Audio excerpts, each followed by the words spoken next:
All right.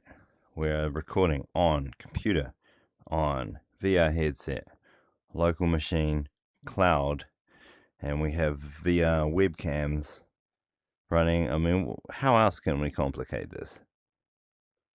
Well, I've also got a complete independent audio device recording my audio, just in case. Right. So I need to have that too, do I? Okay.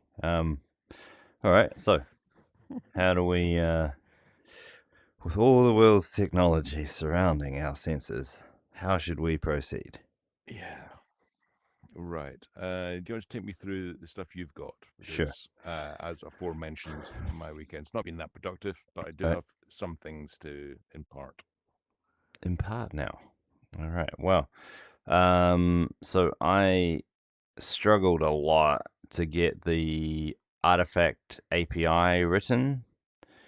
In particular, how to segment it neatly between the bit that is consumed by a NAP and all the bits that go into providing the interface that the consumers eat or consume. Hmm. While at the same time trying to make use of the old code that I had, because some of it was actually quite torturous to make, like how to generate a Git commit, so how to update the structure of a Git commit efficiently. Um, and I really struggled. I did. I prompted like crazy. I burned a lot of tokens and time, and then I figured out that I could. I ended up actually going through the interface definitions by hand, repeatedly over and over and over, and then eventually I could dump the whole interface into O1 Pro, and it wouldn't find any conflicts or anything like that. And from there, then I started in earnest generating the modules that build out what the interface describes. There's a bit of interdependence there. Like if I want to test the Git read capability, I first need the ability to create a repo so that it has something to read and all that. I figured out a rough plan for identity management on Artifact, and I kind of basically I ended up building Artifact because except without the process management, without the execution, so just the purely Git as a data store part.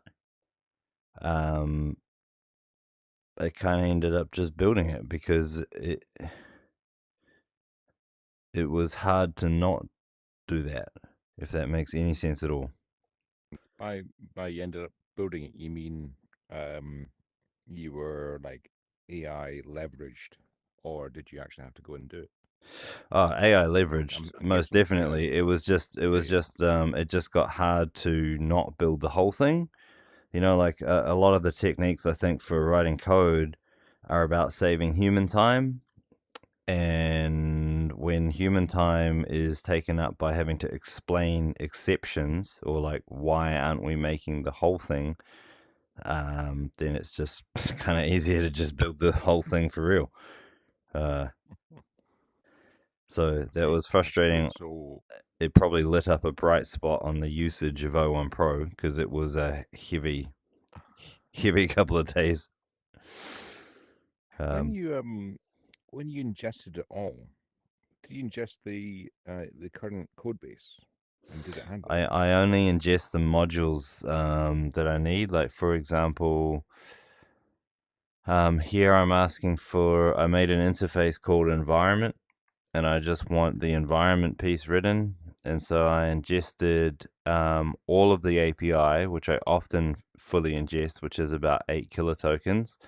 And then I ingested all of the Git KV repo, which is about another 12 kilotokens. So about 20k all up.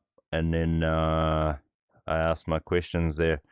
These types of questions that involve using some existing code have been getting some heavy load. Like this is the reasoning steps that it went through Hmm.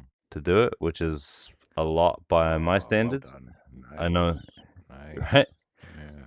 But the problem, the frustrating thing was the problem this whole time has been how to get to a point where I can ask a question of O1. I'm like sitting in this space where I'm like, I don't even know how to chat to this bot about what I want to do because I don't even know how to say it clearly. And so that was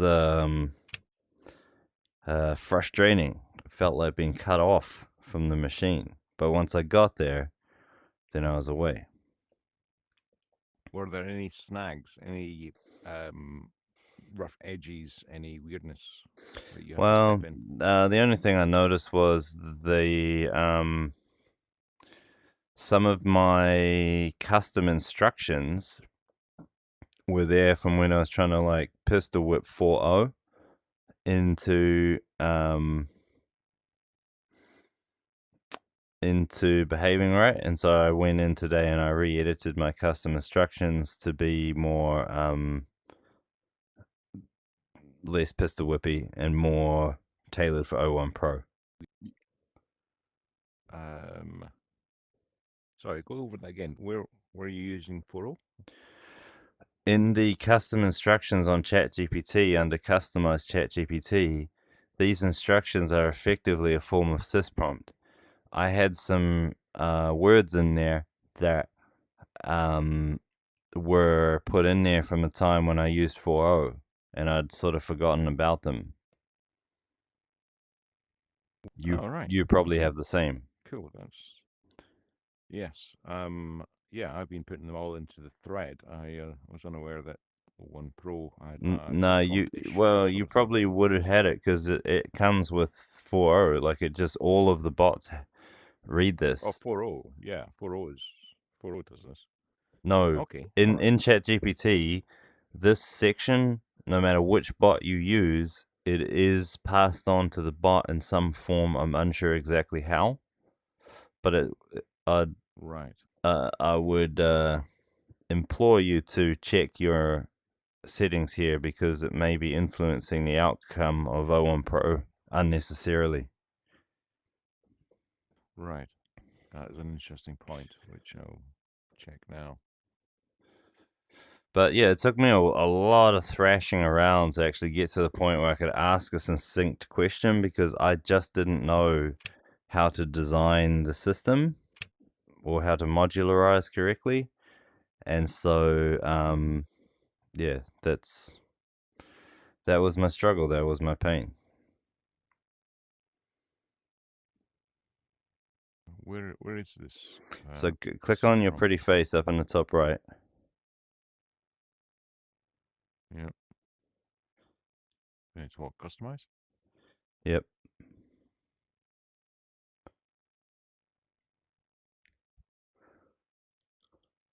And then, oh, you've got it turned off completely. Oh, no, Oh yeah, my there you God, go. that is very. Right. That's And then very that's bold. all polluting O1 Pro's output. Ah, right. Okay. Good spot. Yeah. Thank you for that. I'll Frustrating, debug. eh? Frustrating. Um, yeah. Mind you, O1 Yeah. Pro, like, to be honest, it didn't seem terribly affected, but it's still, the less you can constrain the bot, the better the output in general. Hmm. I still have not found any errors or faults of reasoning within O1 Pro. I thought I had one today, and I argued with it. And then, after about the third turn and it sticking to its guns, I realized the fault was mine. Yeah. Um, Yeah. I get that a lot. Yeah. well, Okay. Good. I don't get that Right. often. That's the first time that happened. I was like, I got it. That's a fucking, it made the wrong choice. And then I was like, oh, actually, It's light prompting with emphasis appears to be quite effective. So, and I've not done this thoroughly yet, but putting in all caps into a word gives it seems to give it additional weight. I find that there is And no. if it's Sorry. again, Under no circumstance have I actually, found that any emphasis has been required. It follows all of my instructions incredibly accurately. I still find no faults in this system, and I have been trying. It does exactly what I yes, tell it to do, and it does it kind of right. It does it it doesn't do it wrong. It uses it does things that are smarter than me. Like it sort of gives answers to questions the way that I would have asked them if I had a thought about them a little bit harder. Um, hmm it is a brilliant machine. okay, it is okay. So, um, what's next from your code factory? My What's intended in the output pipeline? is to output artifact that stores in an S3 bucket and uses DenoKV for atomic transactions so that under load or under any kind of circumstances it doesn't end up with an unintended fork in the Git history, for example, and to do it in a secure way where I'm simply using an API token that I generate and put into the consumers of the system. Once I have that, and I really do think I'm going to have it. I thought I'd have it today.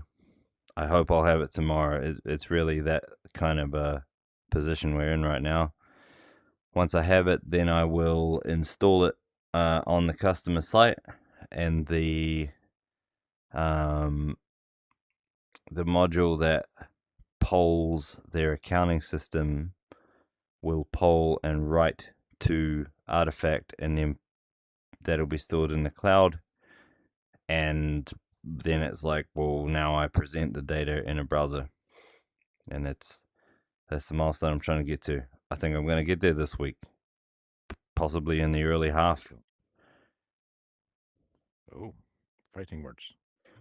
Well, the rate, Um, right? The rate. but It's yeah, like there are quirks, there are things that slow you down or slow me down, but once I get up on the plane again, once I get foiling again, things just move very quickly. It's just you can sort of crash, and then you're like, oh dear, things are slow, and then yeah, you work through it, and up you get again. yeah, cool. Okay, good. I have more things Um, to go over, but none of them are the more strategic type of things. Not code or AI well, related. I have a similar update, which is irritatingly prefaced by I'll have more tomorrow. Hmm. Let me share the screen Um, because I killed a whole bunch of. Oh, well, why is my laptop going to sleep? that is What's going on? that is What's not going on? helpful during this whole thing. Why? No, Oh I no! my cursor's moving and Oh no! my oh, your recording has stopped. Oh dude! Right, I'm going to refresh that. That happened before. Yeah. Um, So you've because dropped off the Riverside recording. yeah, that is somewhat unfortunate. Mm. I had a bad experience with Riverside. Right. I just couldn't get it to work for a meeting I was trying to run. Yeah, I don't think Riverside. He's got the right idea. It's Yeah, still, absolutely. it's got. It's not updating my thing.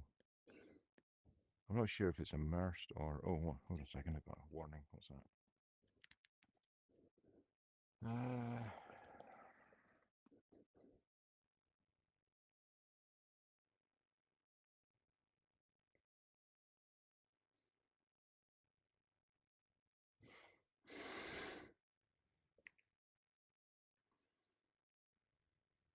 Oh, you're back in, buddy. I see you again. Oh, yeah, I think there's a thing stopping it. Okay, so what I did on Friday was um, decided to run a few tests because this is fairly fundamental and I wanted to get some kind of confidence that this process was right. Now, what you're seeing here, I will commit, obviously, it's currently just in um, a text file, but it seems to be a four-layered approach in order to get the confidence levels. So remember, we were talking about a single run gets one output, another run gets a slightly different output, but sometimes puts in some interesting things. And so we had areas of agreement, disagreement, and minority reports. So what I did was I pulled down. I wanted to do the test on something that I wouldn't have any institutional bias with, and so I pulled down a book transcript in order to do this. So the first one is to create an assessment, which is easy enough. We've done that many times. Second one is to run um, that. Well, you can read it. Okay. Then So the what's first one the you run what's the six input? times. So you run this first one six times, and then gives you six answers. Then, if you run each of those six answers, looking for points of agreement, disagreement, and minority reports, and you run that six times, and then you get proposed final output. You run those, and then you get a final one. And what I'm finding is a very trustworthy output at the end. It scoops up all the points it would miss in a single run. Right. Although a single run looks good, Yeah, that's the thing, right? it's clear from the outputs that there are some things that is sometimes it's missed, or Right. quite often you see it's mentioned in one of the assessments out of six, or two out of six.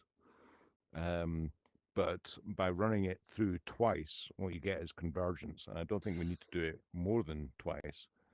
But this flow is to take any kind of input and be reasonably certain of the output being complete and correct. Hmm.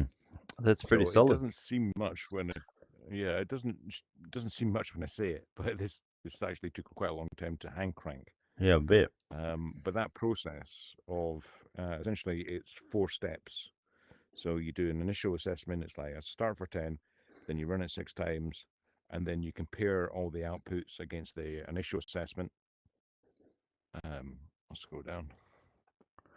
So hey, And then what's you the get difference? to propose it. What's the difference between like why you said points of agreement, points of disagreement? What about just points? Points that were neither agreed or disagreed.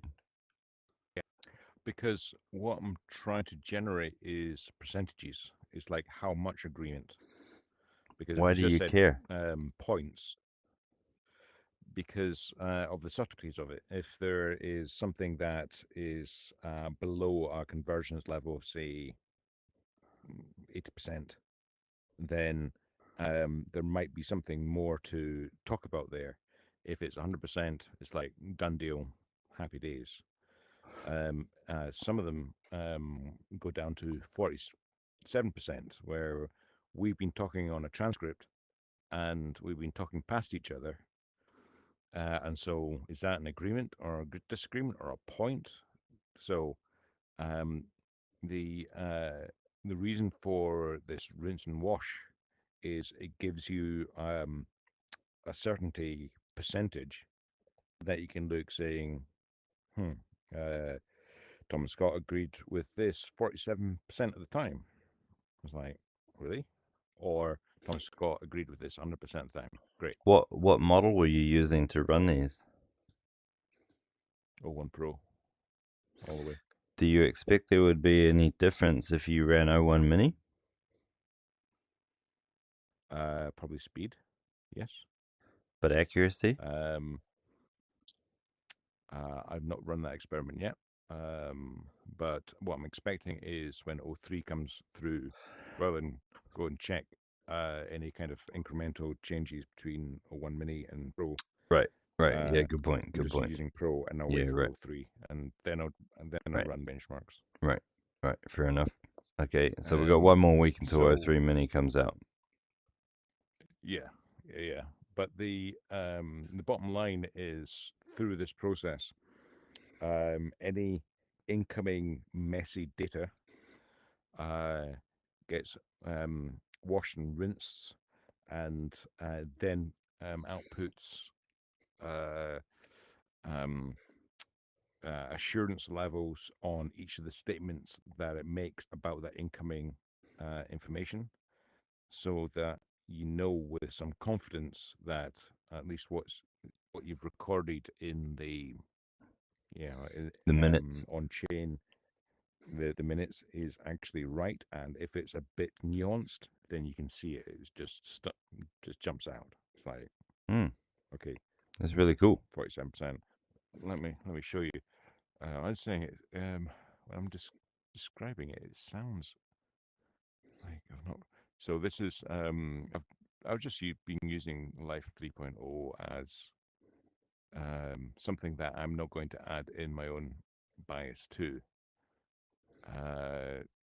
And starting with the structure, going through each of these, um, and if I go back and pull up some of the old ones. So this is the second step.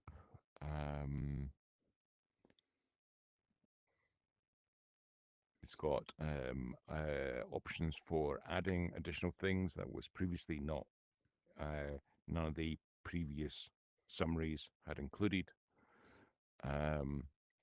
It's got, because we've got these renumbering and so on, that maintains the consistency between it. If I go back a step further, and if I've got the right one, you should have percentages. Oh, this is yesterday, I think.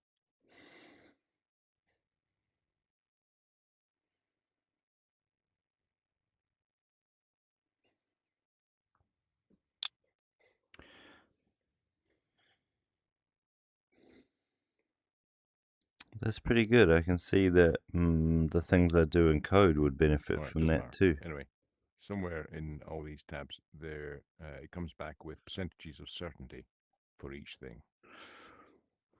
So I'm going to try and find one. Yeah, there you go. Cool. So it's like, okay, well, let's take this one, which is just one. So you start with one seed, then six, and then six, and then one. And that final one has this assurance level. You could almost trust that, eh? Like you'd sort of not need to. Washes. They've all agreed. And remember, there's no editing or no messing around, so this is easily automated. All there is cut and paste once this goes. So all of this is agreed. It names me, but I'm not the author. So approximately 9% plus of each outline substance is the same. So it's like, okay, you're in sync. Okay, so here's one.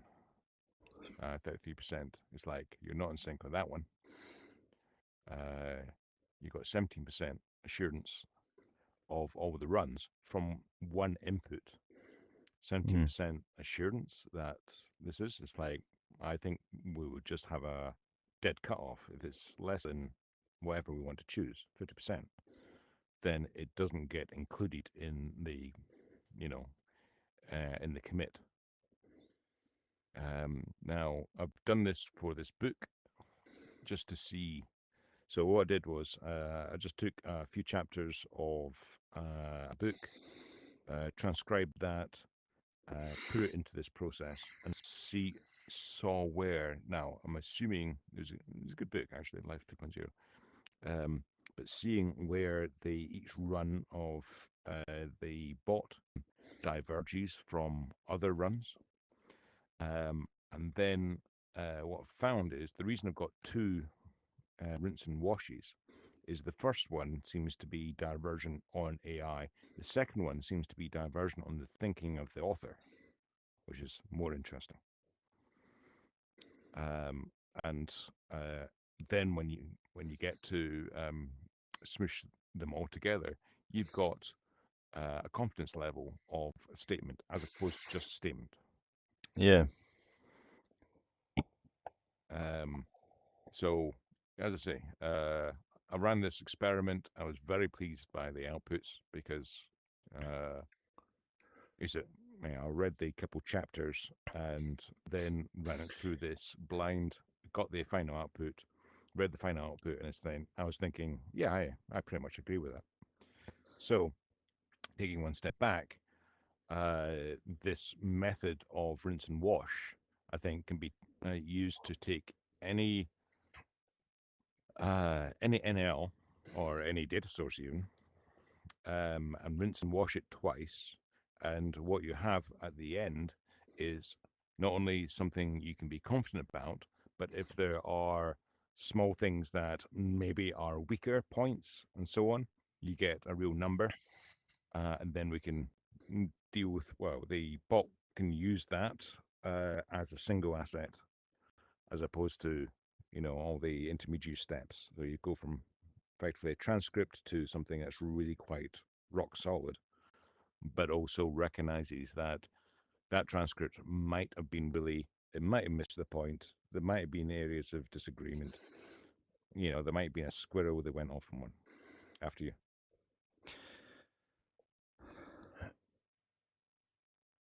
I think that this can be good for any type of application.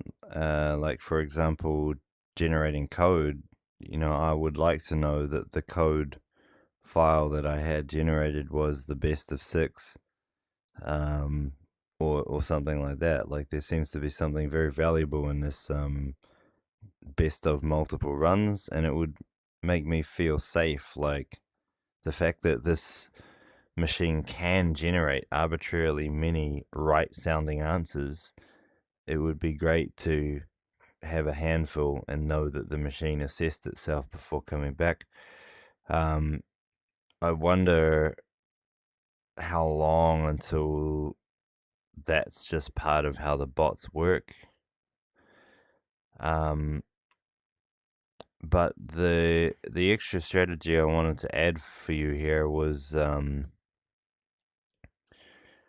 that you may get some benefit from the sequence in which the events occur, because it sounded like you were kind of taking the events as a whole and then processing them in the ways you described. Whereas if you maintain the chronological order, you can allow the inspection of minorities or one-off things to really drill into that area of the text and be like, are you absolutely sure that in this area there isn't anything, as opposed to in this whole text, do you think this thing applies?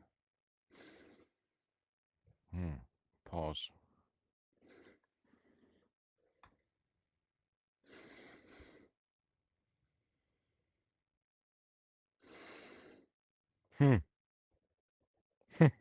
Good idea, sir. That's brilliant. Yes, that would work. I have a Because deeper what you're problem to doing raise there. with you. Okay. I have a deeper problem to raise with you. If you are in agreement that that's a good idea, that's great. But the deeper problem is that these types of things are strategies, there appears to be a near limitless number of strategies that we might want to apply. We can endlessly come up with improvements on them. We need to pick just enough strategy to get us to our goal of ambient attribution, but more importantly, one of the tools it would seem that we are obliged to make as a core component of the Dreamcatcher is the ability to rapidly describe a strategy in natural language and have it be implemented, have the bots able to generate strategies and evaluate them so that people can come up with a tweak or a new idea, and our tooling will help them make it and run it. And even if it's not terribly optimized, the fact that you can still eval it and score it and be like, that strategy of, for example, taking consecutive or temporal order within a text to allow focus to really tease out minority reports, that's just another strategy. There should be libraries of these strategies where people can, so you want to do some transcription. Okay, here's the winning strategies.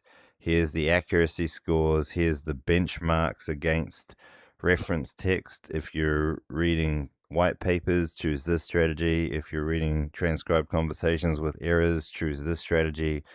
That type of thing. Like, we want to be all the apps that I see lately are really just the application of a particular strategy to a particular problem.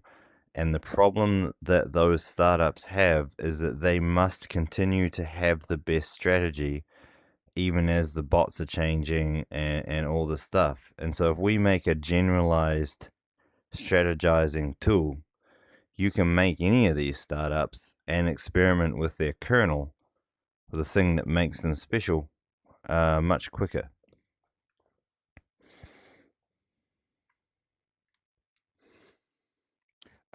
Yes, and I'll build on that. So my next step in sharpening the saw, as it were, was to take this strategy, because this is a generalized strategy for running through O1 Pro and getting confidence levels.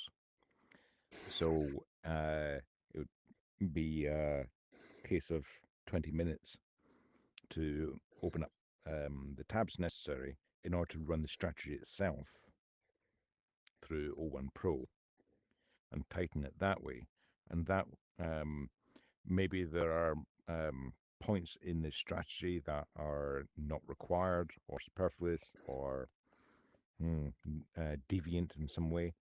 Maybe some are rock solid. And that is a kind of generalized strategy for anything. Now, I think what you're saying there is to take a step back and think about this as, how do we allow any changes? Is that correct before I go on?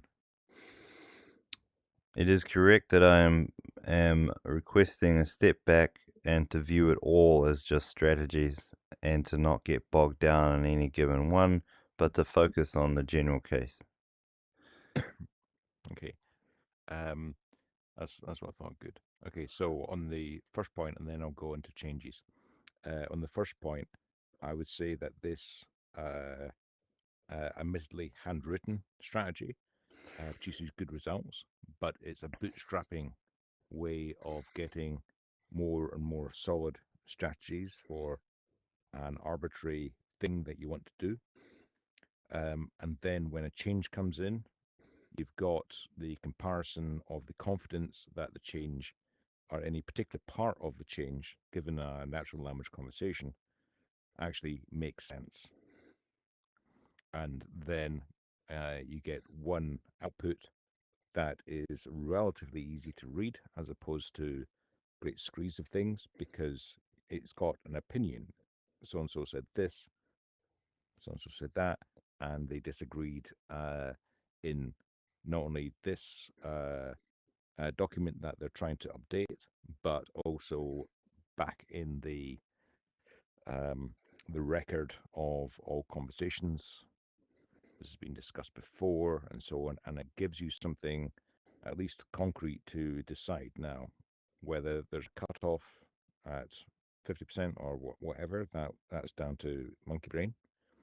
But I think this strategy is the way to bootstrap up using O1 Pro to actually teach us what the correct strategy or what a solid strategy is for updating any asset of any type using NL discussion or more any text. I think. I may be wrong, but that's what I think. Over to you. Okay, cool. Sounds like a platform feature is looming. What's next? Well, that's it for me because that consumed my Friday, and as you see from my tabs there, I hammered it hard. I see that. So That as looks soon like as a we lot get of the tokens were burned. pipelining, as soon as there's a pipelining, nap to nap thing, that'll be so nice. Yep. But that's all I've got to add to the table today. Okay, give me a second to just check my stuff.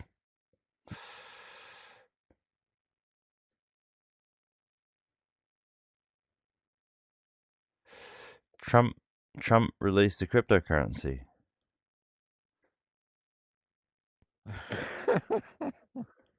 A meme coin. Yeah, he also released a perfume. Oh, the Trump. Does it smell like guns and money? Does it? What does it smell like? Ah, dear. It's a conversation for another time, what I think about that guy, and it is definitely in the grey area. I do not have a black and white view of him. Well, what I'm trying to hint at is that you could not possibly make a more crypto-friendly signal than launching your own cryptocurrency. As President of the United States. Yes, and I think we talked about that 3 calls ago, where it's reasonable to expect the crypto world to go wild because it happens to be now backed by the president of the largest economy in the world. So I think, well, you can just see what's happening with crypto right now. It's probably going to lack regulation. It's probably It always did, though. may fall on its face in 4 years. Yeah, but it may fall on its face in 4 years' time if there's a change. But for the next 4 years, I think it's as solid as crypto has ever been. Right. So 4 years is a long time, especially when you have AI on your side. It is. Should we be reassessing how heavy we go in on the crypto side of things? I've never particularly liked crypto, but yes, I think we should reassess it. Okay, the reassessment is, given the designs that we've worked on for years now, I have made a few little sketches, like in the repo there's the blockchain Tendermint NAP, where I have taken in the documentation for the Tendermint algorithm and played around with O1 being able to generate an implementation of that algorithm,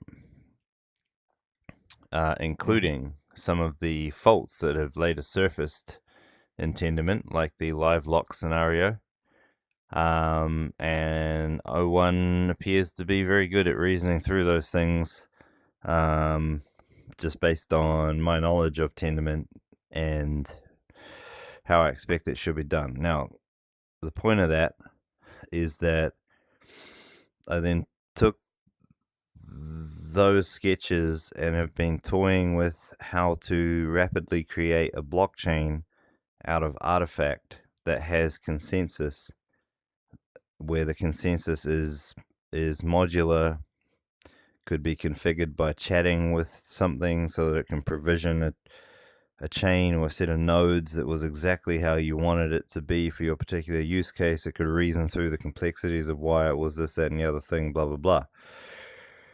Then, the thing to focus on, I think, is this market of computational resources like bandwidth, latency, storage, compute, GPU, and quantum.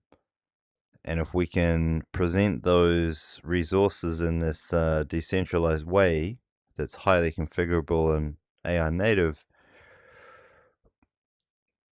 that's a great place for ambient attribution to thrive.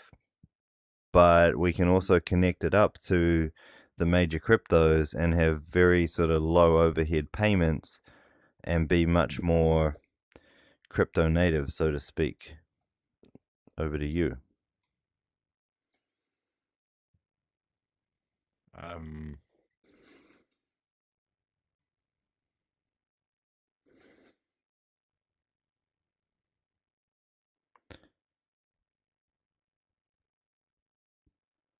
People care about scarce resources, and that was quite a long list of resources. They also like not to be bothered with the detail. Is the optimization not around the token cost per reasoning, as opposed to GPU, bandwidth, and so on? Perhaps you could get the time to reasoning and the output, but is anyone going to care at the front end whether you used 1,000 GPUs or one GPU? What they're going to care about is the output and how long it took. I do believe that misses the point. The AWS data centers run pretty hot. They run all day and they make a lot of money. All of that compute workload should be being done on a decentralized system. And so that's what we should be trying to supply. And I know that my point's a little fuzzy here, but I'm simply trying to say that at our heart, we were designed as a blockchain, and we always have been. The arrival of O1 Pro has made it remarkably faster to build what would otherwise be nightmarishly complex systems. In addition to that, being able to actually make them so that they work, being able to verify them, like it doesn't seem too far-fetched to imagine that O1 Pro could get us a significant distance along the road to formal verification even. All these very esoteric things can be done quite rapidly, and now with crypto being friendly, like we could just reach out and bridge to these other chains and be like, we're AI native, we do all these things, and now you can naturally hold your crypto assets on this chain, for example, whilst purchasing compute.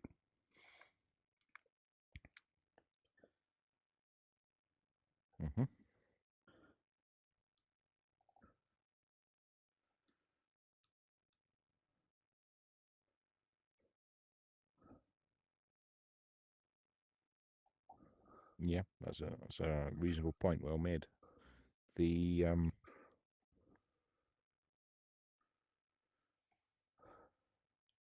course, there's the usual bootstrapping thing with any kind of blockchain, getting enough nodes up such that it is robust. But bridging to others seems more tractable. And if you have those bridges in place, especially if they're easy to execute, then the question really spins to why wouldn't you?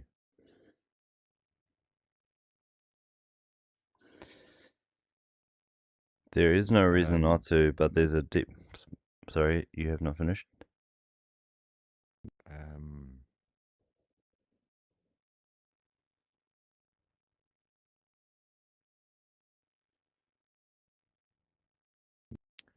no, given that our assumption is it's going to be in the legal realm, crypto friendly for 4 years, then we shouldn't expect any restrictions that we're going to come across, any problems in linking that as opposed to linking to Barclaycard or whatever. So we should do it if it's lightweight in terms of your time. Um, yes. Okay. Yeah. Yeah. I'm satisfied with that. Sorry. After you.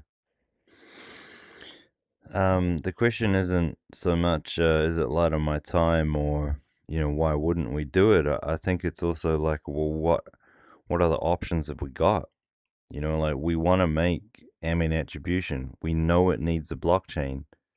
We need to make that blockchain. It might as well be a blockchain that has good features as well, and those features would be modular, as in, we can make stacks for the various things and work away at them.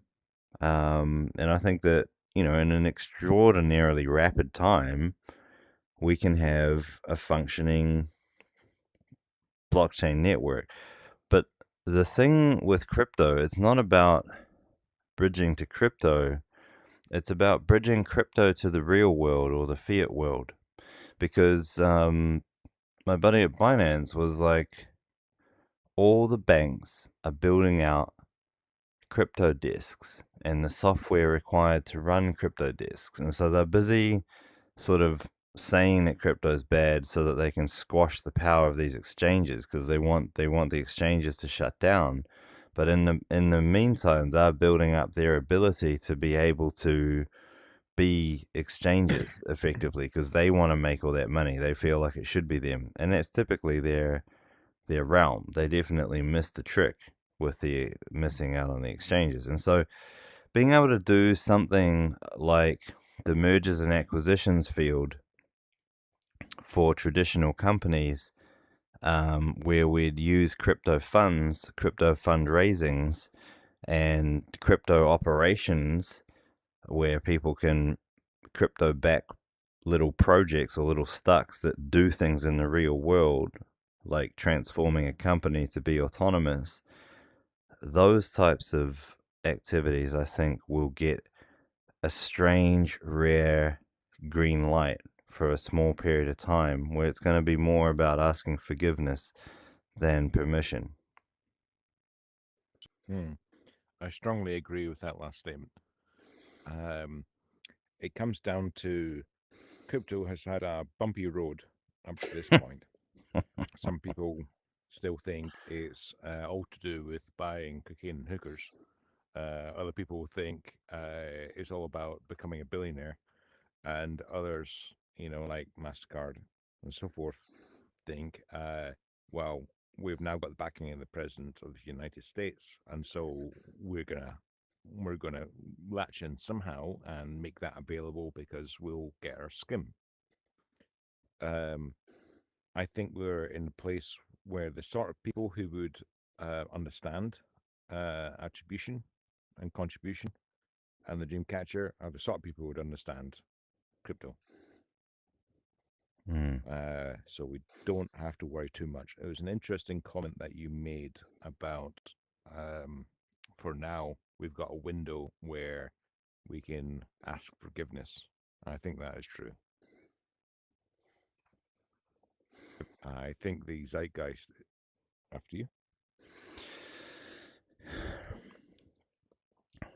I have a buddy I talk to about exit planning from companies.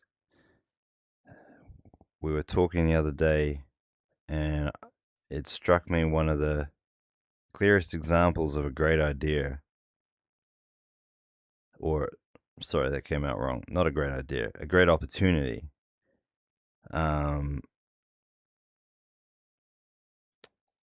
there are a lot of small businesses. Now, you could argue that perhaps even the company structure itself is really a consequence of the inability of humans to coordinate efficiently, or the lack of AI, the lack of internet AI is why companies are in the state or structure that they are, perhaps. Okay, so maybe even trying to take over companies is not is not the game. But aside from that, the fact of the matter is there's a large proportion of everyone's needs are met by businesses.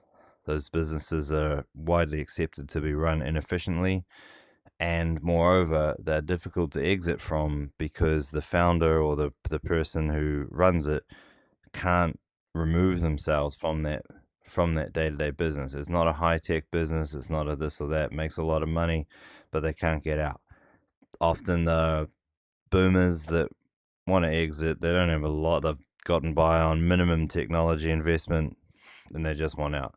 And so the opportunity that presents us is actually, when my friend said, when people come to him and try to sell their business, often they spend years preparing it for sale because they need to extricate the owner out of the business. Otherwise, the business is worth nothing. And so they have to do all this transformation to get someone else. But if O1 Pro is smarter than you and I, then maybe a system that we can cobble together with O1 Pro could be smarter than a lot of people at running a business. And it's almost certainly that if it's only been 1 year since GPT-4 came out, and then we got O1 Pro, one more year ought to be significantly better again. And it would seem that the age of an autonomous company is upon us. And so if we could actually get in the game of being able to offer transition packages where we turn up with money and some bots, and we're like, I know that everyone else can't pay you for your company because they can't get you out of it, or they can't find someone to replace you in an economic way. But if you teach our bots and work with us to make them, we will, continue to pay you a profit share, or whatever agreement we strike. And we have not only we've solved two problems in one hit. We've extricated a dependent founder, a dependent owner, so the company depends on this person, and we've managed to sever that link to make it now modular and portable and saleable. And at the same time, we've implemented a digital transformation to AI, which we theorize is going to be vastly more efficient at running the business, but can also coordinate with other such businesses more efficiently, and ultimately can agree to merge with other businesses where it makes sense for those autonomous things to do. So that's the opportunity that I see, and that can all be backed by crypto, I think.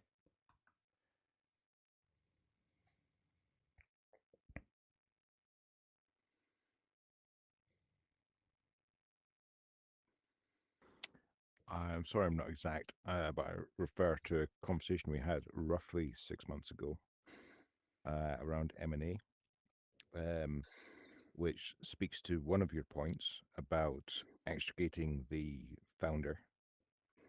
And the conversation was roughly around a compelling event. And now the most compelling event is retirement. And in retirement, in that conversation, one of the things we were exploring was if a company is worth 10 million, let's pay this 65-year-old guy who just wants to go off and play golf $1 million a year, which is a form of credit, and make it easy for him or her to actually retire, because that's something they want. It's a compelling event. They need to retire at some point. They don't want to go into their 80s. Now, the second part is the longitudinal piece, which is the mergers. So the acquisitions, I'm sure we can produce stucks and therefore naps to scrape and give us good targets. The longitudinal piece is you want targets that are suitably similar, that it makes sense that they could be merged. And if we get those two pieces right, as in a compelling event, whether it's retirement or illness or they're just fed up, whether they are struggling and about to go bankrupt, whatever. But if we get a longitudinal one, then the benefit of applying O1 Pro is that we do it once for a number of different companies, but in the same sector because they're all basically doing the same thing. Over to you.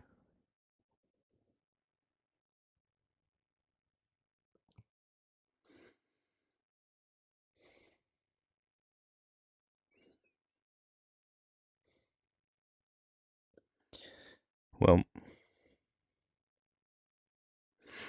sounds like the thing we want is ambient attribution. The thing we need is a blockchain.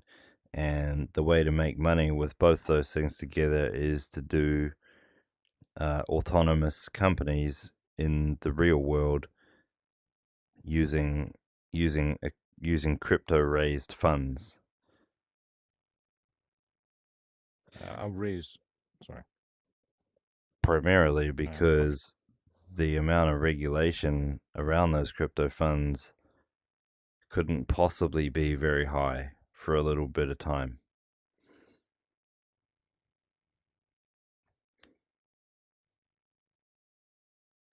I agree about the regulation. I think regulation is not going to get more onerous. I think we would need to field test this in order to tell the AI what kind of companies or what kind of founders would be up for it. Because a lot of people are not as au fait with the current situation of AI and crypto as we are, and they may have prejudice, which makes it let's not go for those guys or that sector. However, I think it would be relatively easy to run some experiments where we stick O1 Pro out to look for M&A targets in a particular vertical, whichever you want. Yes, up to you. Can we go speak easy? Because I got a bunch to say, but it's not very structured. Yeah. Let's go for speakeasy because this is quite high cognitive load because what you're saying is quite interesting. Yeah, I also got to go pretty soon as well. Yeah. So, what I really want out of all of this is a system that can kind of tell me what to do so that I can know that I'm making the smartest moves possible with my time and other assets and who I'm talking to and what I'm doing and all that. Right. And so, if we can get to a place where our platform can guide us in that area, like it can sort of help us out in every way possible to just be smarter, like that's really the thing that we want to get to. Where we go to apply it, I think acquiring companies is like it's the only place to go. There really aren't any other intelligent places that I can imagine that an AI would lead us. But really, the key is get the AI to tell us what to do, get us to coordinate with other people who are also doing the same, and kind of transform the world to be like that. Yeah, I agree, and that's kind of in my mental roadmap. So the reason I spent that time getting a process which takes in messy information of any kind, so long as it's in text at the moment, um, and it goes through rinse and wash to a thing where you've got probabilities and assurance around statements, is because uh, then quite quickly, if we climb on Overwatch, we can take the messy world of reporting, misreporting, people being optimistic, people being pessimistic, and combine them and have a number that we can look at each statement uh, and actually make what you just asked for, which was the best reasonable decision based on the evidence available. Um, I Right, but it seems like we shouldn't go once anywhere near that level of quality until we had gotten the ambient attribution system running. um, uh, I think that is our choice. We could do either, but it needs to be in serial. But given that We, ambient attribution also requires the update of, it's the same process as this fundamental process. Um, I can go back. We will go so, back okay, so I on think what our you might be asking discussions. is to have Mhm. this repeated generation be part of the platform earlier rather than later, right? Because the amount of manual time it takes is immense.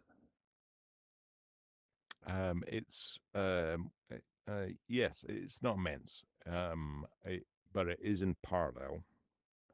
But it's in parallel in groups of 6 and 4 steps, and so it's half an hour, but it does involve a lot of cut and pasting. So Mm. it's probably the next thing I would ask for after nap to nap. But also with nap to nap, depending on how it's done, I could probably Mm. do it anyway with nap to nap. Okay. Um, Okay. Well, so yeah. I mean, it's not adding anything new mm, onto that. It's just a way of using nap to nap. I better go now. Um, were there any other topics you wanted to bring up? Not this side, other than to get any. Uh, well, we've already gone through it. We'll not go through it again because I went through my thinking, and you seem to agree that that thinking is sound. Yeah. So I'll continue. Yeah. But Um, I just want you or to not get too hung up on any given strategy, and just be aware that there are many other strategies. The bots will change, the strategies will change. We just need enough to get us to ambient attribution. well, That's it. here's a question. I think I know the answer. If we're still in Speakeasy, sorry to talk over you there. Yeah, yeah. No, that's Here's a cool, question. man. I got a fork here. I could use this process to improve the process, or I could use this process to produce ambient attribution. Use the process to produce ambient attribution. That's just the easiest. Right. Like, all we want is ambient Okay. attribution. That's it. That's it. Because once we have that, like, all these cool things we talk about, like, buying companies, optimizing companies, and, launching platforms and blockchains and all that, none of that works if we don't have ambient attribution. But once we have it, Yeah.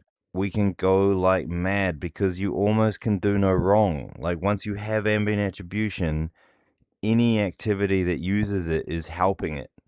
Any activity that we undertake that uses ambient attribution to calculate the rewards for the participants is improving the Dreamcatcher network. And so we're gonna absolutely just go for it, and we're gonna run around convincing everyone else that they should be using this system too, and they should put their money into this network.